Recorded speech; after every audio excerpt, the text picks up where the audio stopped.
Kembali kita akan merenungkan firman Tuhan. Untuk itu mari kita berdoa. Tuhan pencipta alam semesta dan kami manusia, yang telah menebus dosa kami dan memberikan begitu banyak berkat dalam kehidupan kami. Sudah sepantasnya kami bersyukur saat kami akan membaca firman-Mu, mendengar dan merenungkannya. Kiranya kuasa Roh Kudus-Mu memberikan pemahaman dan kerinduan bagi kami untuk merespon panggilan-Mu ini. Amin.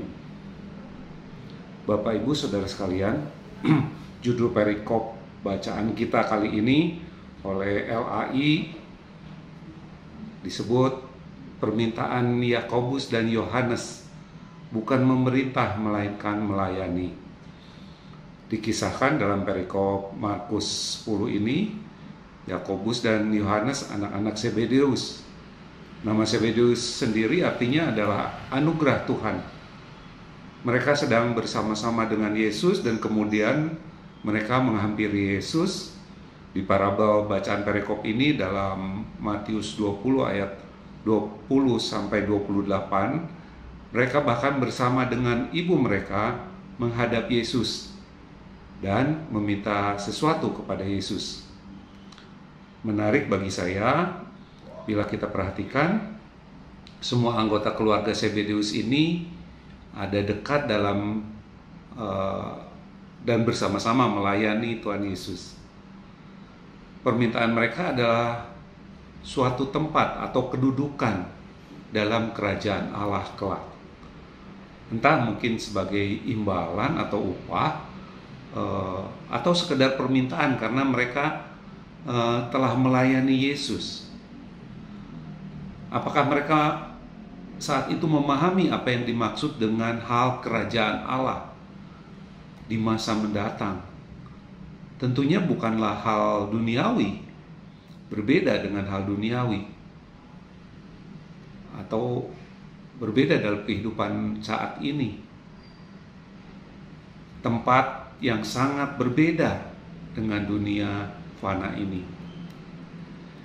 Jawaban Yesus atas permintaan mereka dijawab dengan pernyataan dan pertanyaan akan komitmen dalam melayani. Kamu tidak tahu apa yang kamu minta. Dapatkah kamu meminum cawan yang harus kuminum dan dibaptis dengan baptisan yang harus kuterima? Pertanyaan ini sangatlah mendalam artinya. Kita tahu kemudian yang dimaksud dengan cawan dan baptisan yang Yesus maksudkan yakni penderitaan hingga penyaliban dan kematiannya di atas kayu salib. Tapi pada saat percakapan itu berlangsung, peristiwanya kan belum terjadi. Maka dengan mudah Yohanes dan Yakobus menjawabnya, kami dapat. Dan Yesus pun mengamininya, dan murid-muridnya itu juga akan ikut dalam penderitaan dan penebusan, juga kemenangan yang dijalani Yesus. Namun hal duduk di kedua sisi Yesus kelak, Yesus menyatakan bahwa ia tidak berhak memberikannya. Itu akan diberikan kepada orang-orang bagi siapa itu telah disediakan. Sungguh ini adalah suatu misteri ilahi yang pada saat itu belum dinyatakan oleh Yesus sendiri. Di ayat 41 dinyatakan, kemudian ke-10 murid Yesus menjadi marah kepada Yakobus dan Yohanes mendengar percakapan itu. Mengapa ya mereka harus marah? Apakah mereka memahami makna sesungguhnya akan hal-hal yang dinyatakan Yesus kepada mereka? Ataukah mereka juga sebenarnya ingin diberi kedudukan di sisi Yesus dalam kerajaan itu kelak? Apakah mereka itu iri? Banyak pertanyaan yang bisa ditafsirkan atas sikap dan hati murid-murid yang lain itu terhadap Yakobus dan Yohanes.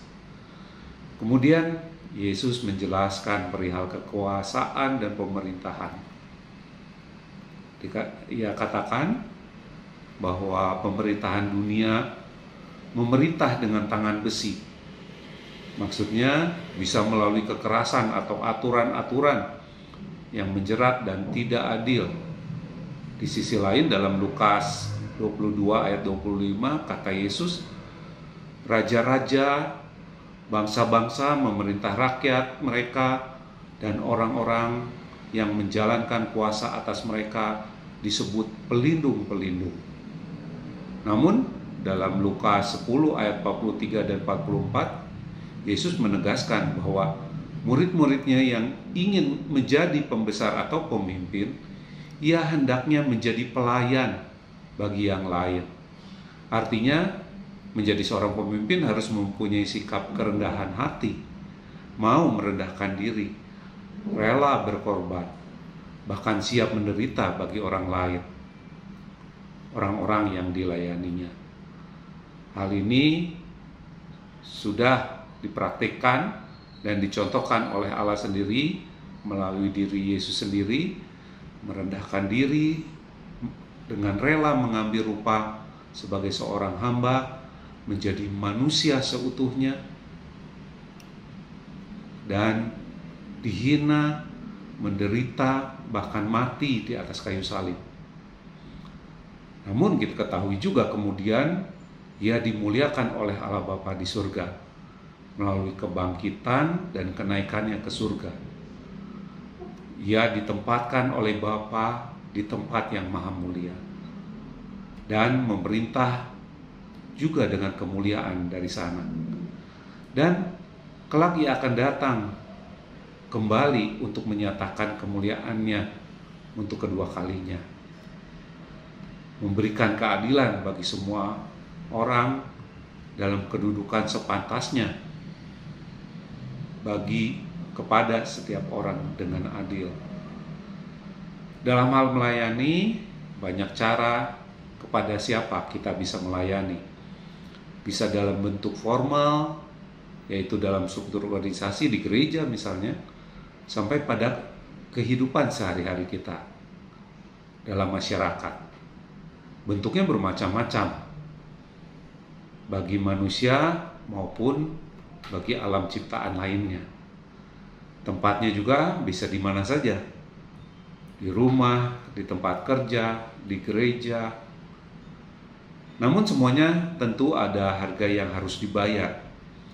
Pelayanan juga membutuhkan komitmen yang kuat dengan pengorbanan, bisa berupa tenaga, pemikiran, waktu, harta, juga keluarga, hati atau perasaan, dan berbagai macam lainnya.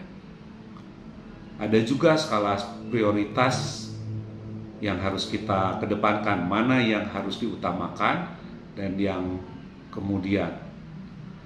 Saya menyarankan setidaknya ada satu bentuk pelayanan di gereja bagi kita masing-masing sebagai bagian dari komunitas persekutuan orang-orang percaya.